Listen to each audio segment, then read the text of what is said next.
Авылыбызда мәчет булгач, гыйбадәтен кылабыз, җомгаларга җыелабыз, куанышып кайтабыз. Тирәк авыллар мәчетле булганда бездә нигә булмаска тиеш дип Рәсимә Галаутдинова эшкә тотына. Әлегә әбиләр дә аңа ярдәмгә килә. Төбәкнең төрле якларында яшәүче авылдашлары да ярдәмнәреннән калдырмый.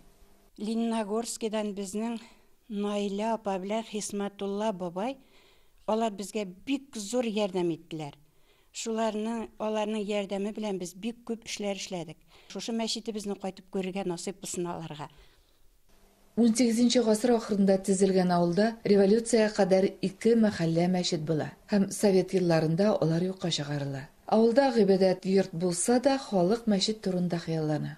Әтием минем яшәгән вакытында авылыбызның совет власте елларында мулла булып күп еллар яшәгән.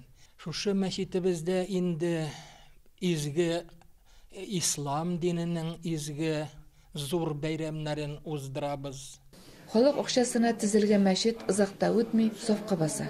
Бу мәчетебезне сала башлаганга безнең всего лишь 2 ел.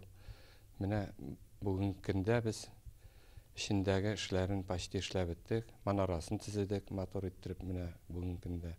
Калды тышта эшләр ясыйсы әле. Мәчет сафка басты, инде чиратта тирә-якны карау ди авыл халкы. Оренбур өлкәсеннән Фирүзә Абсалямова, Ильяс Хаялин, Яңа Гасыр каналы.